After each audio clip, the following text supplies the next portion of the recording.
Ang labanan ay napanalunan. 6,000 pagod na mga lalaki ang katatapos lang dumurog sa isang tila imposibleng hukbong Pranses na may 30,000. Ngunit sa maputik at dugo ang lupain ng Agincourt, ang haring si Henry na ika-5 ay nagbigay ng isang utos na hindi isang tagumpay, kundi isang moral na krimen. Inutusan niya ang kanyang mga sundalo na patayin ang bawat isang bilanggo na kanilang binihag. Ito ba ay isang malupit na estratehiya, matinding takot, o ang pinakamadilim na pagpili sa kasaysayan ng Inglaterra?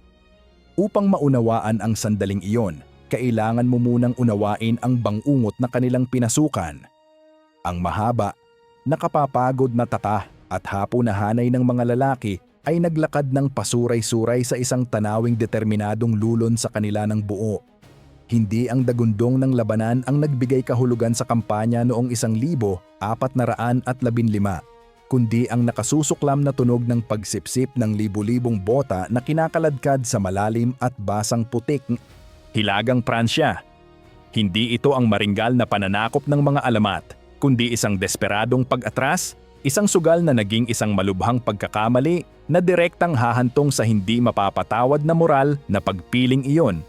Para kay Haring Henry na ika-5 ng Inglaterra, ang pananakop sa Pransya ay isang banal na karapatan.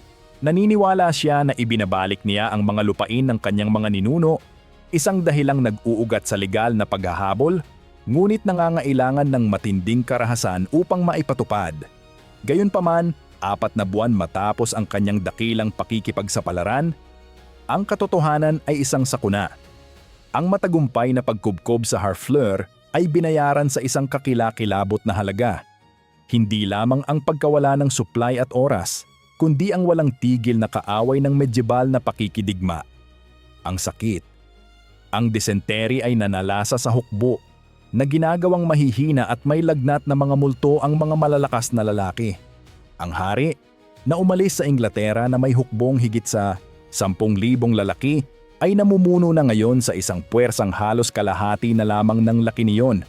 Sila ay mga anino na lamang, pinahihirapan ng gutom, at tinutugis ng naglalakihang kapangyarihan ng monarkiyang Pranses.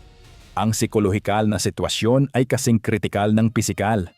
Ang mga sundalong Ingles ay hindi lamang nanghihina ang katawan, kundi ang kanilang moral ay marupok na pinagkakaisa lamang ng disiplina at pananalig sa kanilang hari.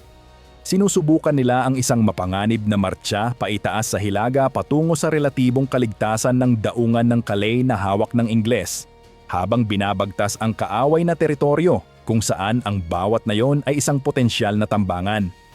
Ang bawat inabandonang kariton, bawat may sakit na sundalong naiwan, ay isang masakit na paalala na ang dulo ng kampanyang ito ay malamang na kamatayan o pagkabihag. Alam ni Haring Henry na ika-5 na desperado na ang kanyang mga tauhan, ngunit umasa siya sa kanilang propesyonal na disiplina at, higit na, kritikal, sa pangako ng pabor ng Diyos na hinanap niya sa pamamagitan ng mahigpit na kabanalan at matatag na determinasyon. Ang paniniwalang ito sa banal na pabor, gayunpaman, ay malapit ng marahas na bumangga sa mortal na pangangailangan. Si Henry na ika-5 ay isang natatanging figura. Malalim ang pananampalataya, isang reformador na nagdadala ng diwa ng matuwid na layunin, ngunit isa ring pinuno ng malamig at hindi matitinag na pragmatismo. Naniniwala siyang makatarungan ang kanyang adhikain, ngunit nagmartsa siya ng may metikulosong kahusayan ng isang taong nakauunawa na tinutulungan ng Diyos ang mga tumutulong sa kanilang sarili. Ang kanyang maliit at propesyonal na hukbo na pinatigas ng pagkubkob at desperado para sa kaligtasan ay kumilos ng mabagal. Ang kanilang bilis ay idinidikta ng nauubos na mga imbakan at ang palaging naroroon na banta ng pagharang ng mga Pranses. Ang mga Pranses naman ay nagmamasid lamang. Hindi nila kailangang makipaglaban, kailangan lang nilang hintayin ang sakit at gutom na ubusin ang mga mananakop. Ngunit hindi ito papayagan ng pambansang dangal. Ang mga maharlikang Pranses ay tumingin sa kanilang kaaway ng may paghamak. Naniniwalang natalo na nila ang mga Ingles sa pamamagitan lamang ng pagpayag sa kalikasan at sakit na gumawa ng kanilang trabaho. Malapit na nilang matutunan ang kakilakilabot na halaga ng pagmamalaking iyon, habang nagmamartsa patungo sa mapagpasyang at nakamamatay na putik ng Agincourt. Ngunit ang mga Pranses ay hindi na kontento na maghintay sa tadhana. Naghanda sila ng isang bitag na napakalaki na alam ni Henry na himala lamang o isang dambuhalang sugal ang makapagliligtas sa kanya. Ang mga maharlikang Pranses na nag-uumapaw sa kumpiyansa ay hindi nakita ang bitag kundi ang isang insulto. Hinabol nila ang mga Ingles sa hilaga na epektibong pinuputol ang kanilang pag-atras sa Calais. Dito, sa patag at bagong bungkal na mga bukid. Malapit sa nayon ng Agincourt, ang mga Pranses ay sa wakas ay bababa upang durugin ang pagod at may sakit na mga labi ng mga Ingles. Ang laki ng puwersang natipon ay nakahihilo. Ang tsansa ay hindi maikakaila. Hinarap ng mga Ingles ang isang puwersang Pranses na may hindi bababa sa 25,000 at marahil kasing dami ng 30,000 lalaki na nagpapaliit sa 6,000 ni Henry. Hindi ito isang paligsahan, ito ay isang eksekusyon. Gayunpaman, pinili ng Haring Ingles na hindi tumakas, kundi harapin ang dumarating na unos. Itinatanim ang kanyang maliit at desperadong bandila sa larangang kanyang pinili. Alam niya na ang tanging landas tungo sa kaligtasan ay nasa tagumpay, gaano man kaimposible ang tila tsansa. Alam nila ang laki ng pagpatay na darating. Ang hindi nila alam ay kung aling panig ang gagawa ng pagpatay. Ang gabi ng ika-24 ng Oktubre, 1415 ay miserable. Bumuhos ang ulan na ginagawang malalim at malagkit na putikan ang mga bagong bungkal na bukid. Isang regalo para sa mga Ingles, bagaman wala pang nakakakilala rito bilang ganoon. Ang kampo ng mga Pranses ay tila isang karnabal ng maharlikang kumpiyansa. Ang mga kabalyero na nabibigatan sa malalaki at magagandang baluti ay nagbibiro at nagsusugal, kumbinsido na ang bukang liwayway ay magdadala ng madaling tagumpay at ang kahihiyan ng Haring Ingles. Ang kanilang mga komander na binabaliwala ang mga aral mula sa mga nakaraang pagkatalo ay nagplano ng isang pagsugod gamit ang malalaki at mabibigat na hanay ng mga baluti. Tiwala na ang bigat ng bakal ay yuyurak lamang sa linya ng mga Ingles. Siguradong sigurado sila sa tagumpay na tinalakay na nila kung paano nila hahatiin ang malalaking ransom ng mga maharlikang Ingles. Binibilang ang mga kayamanang inaasahan nilang makukuha at nagtatalo pa kung sino ang makakakuha ng karapatang ikulong si Henry na ika-5 mismo. Samantala, sa maliit na kampo ng mga Ingles, isang napakaibang kalooban ang namayani. Ang mga tauhan ay nagkumpisal ng kanilang mga kasalanan, inihanda ang kanilang mga armas at nanalangin. Walang biro, tanging malungkot na determinasyon. Iniutos ni Haring Henry na ika-5 ang ganap na katahimikan, isang psikolohikal na taktika na idinisenyo upang ipakita ang kaibahan ng kanilang nakatutok na disiplina laban sa pagsasaya ng mga Pranses na nagbibigay ng aura ng kabanalan at kontrol sa kanyang desperadong puwersa. Alam ng kanyang mga tauhan na sila ay lubhang nakalalamang sa bilang, ngunit ipinaalala sa kanila ng hari na sila ay lumalaban hindi lamang para sa kanilang mga buhay, kundi para sa kanilang mga immortal na kaluluwa, na nagpapakita ng kaibahan sa pagitan ng mabigat na pasanin ng mga Pranses at ng espiritual na kagaanan ng kanilang sariling mga hamak na hanay. Naglakad si Henry na ika-5 sa gitna nila. Ang kanyang presensya ay isang matatag na angkla sa dagat ng takot. Ang kanyang pangako sa labanan ay ganap. Ang malalim na pagkakaibang ito sa saloobin, ang espiritual na paghahanda laban sa mapagmataas na kayabangan, ang tunay na unang labanang naganap noong gabing iyon. Ito ay isang hukbong handang mamatay laban sa isang hukbong handang magdiwang. Nakahanda na ang entablado hindi lamang para sa isang labanan, kundi para sa isang masaker. Bagaman hindi pa nakapagpapasya ang kasaysayan kung aling panig ang magiging biktima. Alam ni Henry na ika-5 na hindi siya maaaring gumalaw ng mabilis. Alam niyang ubos na ang lakas ng kanyang mga tauhan. Pinili niya ang larangan ng digmaan sa isang dahilan. Ito ay maliit. May makakapal na kakahuyan sa magkabilang panig. Ang larangan ng Agincourt ay nagsilbing parang isang malaking imbudo na pumupuwersa sa malawak na hukbong Pranses na siksikin ang kanilang harapan sa isang makitid na bahagi ng lupa. Ang nag-iisang taktikal na pagpiling ito ay nagpawalang bisa sa bentahe ng mga Pranses sa dami ng tao, na pumupuwersa sa mga Pranses na sumulong sa siksikan at masikip na pormasyon kung saan ang kanilang dakilang lakas ay naging kanilang pinakamalaking kahinaan. Ngunit ang tunay na sandata ni Henry ay ang mahabang pana ng mga Ingles. Ang kanyang mga mamamana ay nakapwesto sa mga gilid, ngunit higit na mahalaga, sila ay armado rin ng matutulis na kahoy na tulos na kilala bilang palings. Ang mga tulos na ito ay ibinaon sa maputik na lupa na lumilikha ng isang nakamamatay at matulis na bakod upang tuhugin ang anumang dumarating na pagsugod ng kabalyeryang Pranses. Ito ay isang imbensyong isinilang mula sa pangangailangan, simple, mahusay, at mapanira. Ang mga tulos ang huling, tahimik na pangako ng pagpatay. Ang umaga ng ika-25 ng Oktubre, 1415 ay sumapit na malamig at madilim. Ang magkabilang panig ay nanatiling hindi gumagalaw sa loob ng maraming oras, nakatitig sa kabila ng nabungkal at maputik na lupa. Si Henry na ikalima ang gumawa ng kritikal at mapanuksong hakbang na inuutusan ang kanyang mga tauhan na sumulong.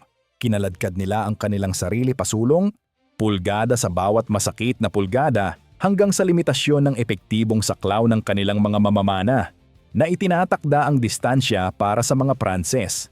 Sa harap ng mapanghamong pagsulong na ito, ang mga maharlikang Pranses na naiinip at kumukulo ang pagmamalaki ay hindi na makapaghintay pa na tinitingnan ang paggalaw ng mga Ingles bilang isang imbitasyon at isang huling insulto. Ang unang linyang Pranses na binubuo ng libu-libong mga lalaking nakasuot ng mabigat na baluti at kabalyerya ay nagsimula ng kanilang nakatadhana na pagsugod. Ito ay bigo na bago pa man makarating sa mga linya ng mga Ingles. Ang malalim na putik ay nagsilbing isang nakapaparalisang pabigat na nagpapagod sa mga kabayo at sa mga lalaki sa loob lamang ng ilang segundo. Ang isang kabalyerong nakasuot ng baluti ay tumitimbang ng humigit kumulang 200 libra nang wala pa ang putik, sa pakikibaka laban sa nabungkal na lupa. Mabilis silang napagod, marami ang bumagsak sa ilalim ng bigat ng kanilang sariling ambisyon na lumulubog hanggang sa kanilang mga tuhod sa basang luwad. Habang ang mga Pranses ay naglalakad ng mahirap pasulong, ang hangin ay napuno ng nakatatakot na sitsit ng 10,000 mga palaso ng Ingles. Hindi sila nahulog na parang ulan. Dumating sila na parang isang tuloy-tuloy at madilim na ulap na humahanap sa mga puwang sa mamahaling baluting Pranses, sa kilikili, sa mga butas sa mata, sa mga dugtong na walang baluti. Ang mga unang hanay ng mga Pranses ay bumagsak na lumikha ng isang mapanirang balakid para sa mga sumusunod. Ang unos ng palaso ay hindi lamang isang pisikal na pumatay. Ito ay isang psikolohikal na martilyo. Ang mga Pranses na umaasa sa isang malinis na pagsugod at isang maluwalhating labanan ay natagpuan ang kanilang sarili na nakabaon, natuhog at nasasakal. Habang ang mga Pranses ay tumutulak, ang epekto ng imbudo ng lupain ay naging sakuna. Ang mga patay at sugatan ay nagbunton na pumupuwersa sa pasulong na momentum na huminto. Ang mismong kapal ng pormasyong Pranses ay nangangahulugan na hindi nila magamit ang kanilang mga armas ng epektibo. Sila ay sadyang nadurog pasulong sa linya ng mga Ingles, kung saan ang maliit na puwersa ni Henry ng mga armadong lalaki, na lumalaban ng may relatibong kalayaan sa paggalaw, ay humarap sa isang kaaway na kalahating talo na dahil sa lupain at pagkapagod.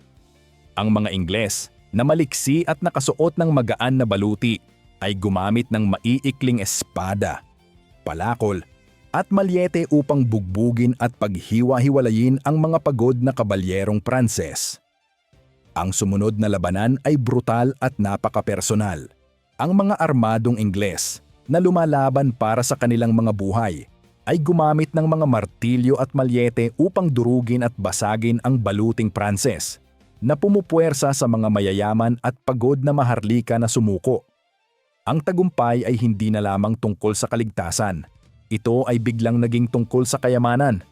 Para sa isang sundalong Ingles na naglalakad, ang pagbihag sa isang solong maharlikang Pranses ay nangangahulugan ng isang potensyal na swerte na maaaring makapagpabago sa kanyang buong buhay. Ang pang-ekonomiyang katotohanang ito ang nagdikta sa maagang bahagi ng tagumpay ng Ingles, na nag-uudyok sa kanila na kumuha ng mga bilanggo sa halip na patayin lamang ang mga matataas na ranggong kabalyero. Kung sa tingin mo ay nakakaengganyo ang malalim na pagsisid na ito sa medieval na estratehiya, mangyaring pindutin ang subscribe button. Nakatutulong ito sa amin na patuloy na ihatid sa inyo ang mga hindi na ikuwentong sandali ng kasaysayan.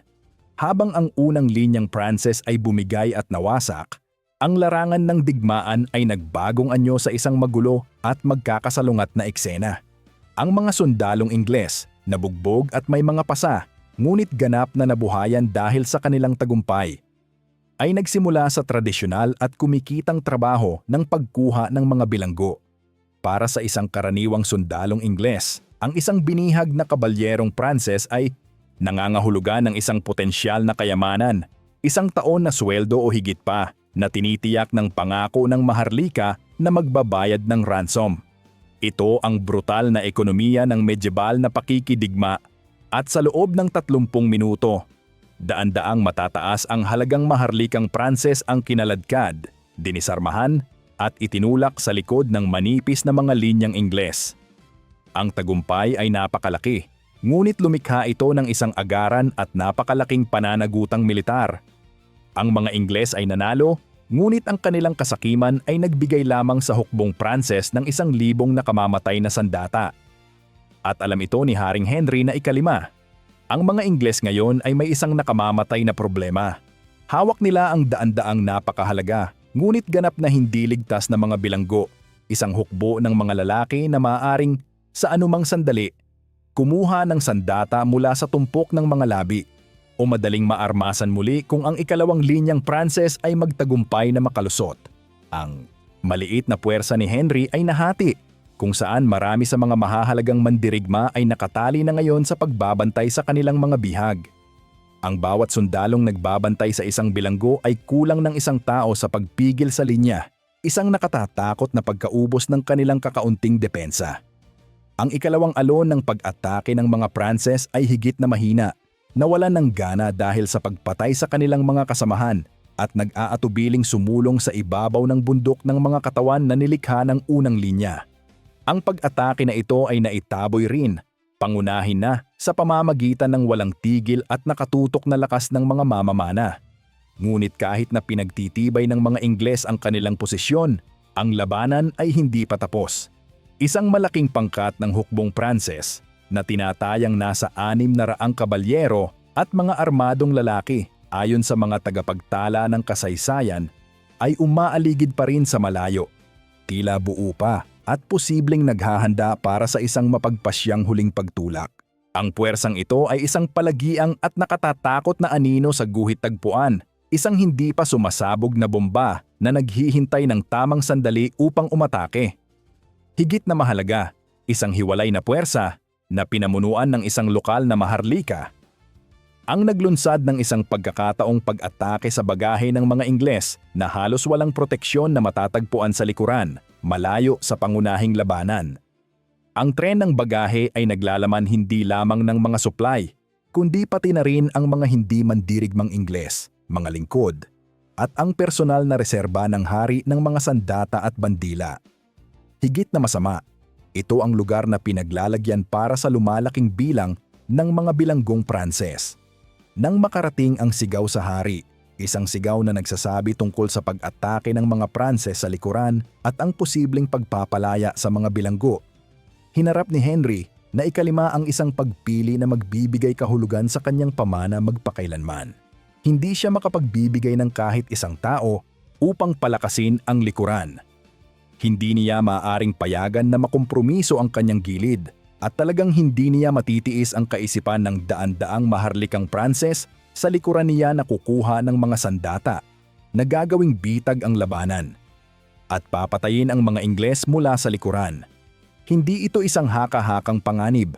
Ang mga bilanggo ay nangangailangan lamang ng isang sandali ng kaguluhan, isang saglit na pagkakataon upang maglunsad ng isang matagumpay at nakamamatay na paghihimagsik na magtitiyak sa kamatayan ni Henry at ang ganap na pagkawasak ng kanyang hukbo. Ang tadhana ng buong kampanya ng Ingles ay nakasalalay sa susunod na 30 segundo. Sa sandaling iyon na nagpahinto ng tibok ng puso, habang ang natitirang mga puwersang Pranses ay banta pa rin at ang kaguluhan ay bumabalot sa kanyang likuran, ibinigay ni Haring Henry na ikalima ang pinakamalamig na loob at pinakamalupit na utos sa buong kampanya. Inutusan niya na ang bawat isang bilanggong Pranses ay dapat patayin. Ang utos ay sinalubong ng nakabibinging katahimikan at pagkatapos ay ng agarang at marahas na pagtanggi. Ang mga bilanggong ito ay hindi lamang mga kaaway, sila ay kayamanan. Ang patayin sila ay ang pagwasak sa swerte ng mga lalaking nakabihag sa kanila. Ang mga kabalyero at armadong Ingles ay tahasang sumuway sa utos. Hindi nila kayang sikmurain na patayin ang kanilang sariling mga ransom, isang paglabag sa mismong pang-ekonomiyang batas, na saninginan na namamahala sa kanilang mga buhay at ang batas ng kagalantihan na nagbibigay ng ligtas na daanan sa mga sumukong maharlika. Si Henry na ikalima ay hindi natinag. Nahaharap siya sa ganap na pagkawasak, natrap sa pagitan ng isang malaking reserbang Pranses na hindi pa sumasabak at isang potensyal na armadong pag-aalsa sa likod ng kanyang sariling mga linya. Alam niya ang mga tradisyonal na batas ng kagalantihan, ngunit ang pangangailangang militar ay nakahihigit sa dangal. Nagtalaga siya ng isang pinagkakatiwalaan at malupit na opisyal, kasama ang isang pangkat ng 200 mamamana upang isakatuparan ang gawain. Sa pagkakataong ito, ang utos ay naipatupad. Ang mga mamamana, mga lalaking hindi gaanong nakatali sa mga batas ng kagalantihan ng mga maharlika at walang personal na interes sa mga ransom, ay sumugod sa mga nadisarmahang bilanggong Pranses gamit ang mga kutsilyo, palakol at balisong. Ito ay isang metodikal at nakatatakot na pagpatay sa mga lalaking sumuko na, isang paglabag laban sa mismong konsepto ng ransom at pagsuko. Ang mga sigaw ng mga namamatay na lalaki ay umalingaw-ngaw sa buong larangan ng digmaan, isang brutal at nakapangingilabot na patotoo sa pagbagsak ng dangal sa harap ng kaligtasan. Ang buong kaganapan ay tumagal marahil ng 15 minuto. Ito ay isang militar na hakbang ng dalisay at napakalamig na lohika. Alisin ang banta ng panloob na paghihimagsik sa pamamagitan ng pagpuksa sa pinagmulan nito. Ito ay isang gawaing isinilang hindi mula sa malisya, kundi mula sa pinakamatinding pragmatismo sa pagitan ng buhay at kamatayan. Gayunpaman, winasak nito ang mga medieval na kumbensyon ng pakikidigma. Ito ay isang sandali kung saan ang hari ng Inglaterra ay naghubad ng mataas na retorika ng kagalantihan para sa pangit na pangangailangan ng kaligtasan na nag-iiwan magpakailanman ng tanong. Ito ba ay isang kinakailangang estratehiya para sa isang napaliligirang komander, isang krimeng pinalala ng takot, o sadyang isang paalala na ang digmaan ay walang moral na hangganan? Kung nais mong suriin ng mas malalim ang moralidad ng mga makasaysayang sandaling ito, mag-iwan ng komento sa ibaba tungkol sa isang desisyon na sa tingin mo ay karapat-dapat na suriin. Ang alon ng takot na nagtulak sa pagpatay sa mga bilanggo ay agad ding naglaho. Ang pag-atake ng mga Pranses sa tren ng bagahe ay naitaboy. At ang paningin ng kanilang mga binihag na kababayan na malupit na pinapatay ay maaaring nakadurog sa dati na nang wasak na moral ng mga natitirang puwersang Pranses. Sa pagkakasecure na ngayon ng likuran, muling inayos ni Henry na ikalima ang kanyang mga tauhan para sa pinaniniwalaan niyang magiging huli at nakamamatay na pagtulak ng mga Pranses. Ngunit ang pagtulak na iyon ay hindi dumating. Ang mga natitirang commander ng Pranses na nasasaksihan ang ganap na pagbagsak ng kanilang dalawang naunang pagsalakay. At marahil ay naririnig ang mga nakapangingilabot na sigaw mula sa larangan ng eksekusyon, ay tumangging isabak ang kanilang mga tauhan. Nanatili sila sa kanilang posisyon sa loob ng maikling sandali, pagkatapos, nang may mabagal at masakit na pag-aatubili, nagsimula silang maglaho. Ang kanilang kumpiyansa ay ganap ng naubos. Tapos na ang labanan. Ang mga Ingles ay nanalo ng isang imposibleng tagumpay. Ang katahimikang namayani sa larangan ay nakapanlulumo na pinuputol lamang ng mga tunog ng mga namamatay. Ang putik ay isang nakasusuklam na nilaga ng dugo, baluti at mga labi ng tao. Ang bilang ng mga namatay ay nakagigulantang at ganap na panig sa isa lamang, Habang ang mga Ingles ay nawalan lamang ng ilang daang lalaki, marahil mas kaunti sa 600, ang mga patay na Pranses ay bilang sa libo-libo, 7 hanggang 10,000 ayon sa karamihan ng mga kapanahong sanggunian. Kasama sa mga napatay ay 3 duke, 5 count at halos 70 baron, ang mismong bulaklak ng maharlikang Pranses na pinatay ng mga mamamana at karaniwang mga sundalo. Ang mismong pagkakaiba sa mga nawala ay walang katulad sa kasaysayan ng medieval na Europa, isang patotoo sa pinagsamang epekto ng putik, mga palaso, at ang mapagpasyang katangian ng mga utos ni Henry na ika-5.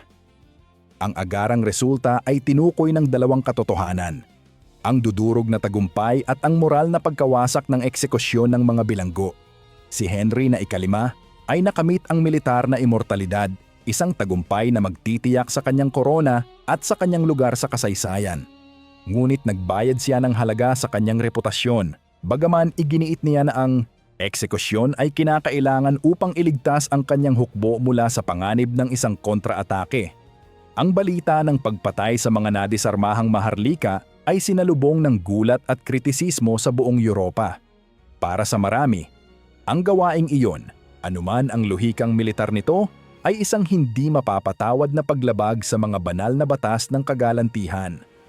Napatunayan ng Agincourt na ang mahabang pana, disiplina at mga taktika ay maaaring tumalo sa dami at bakal.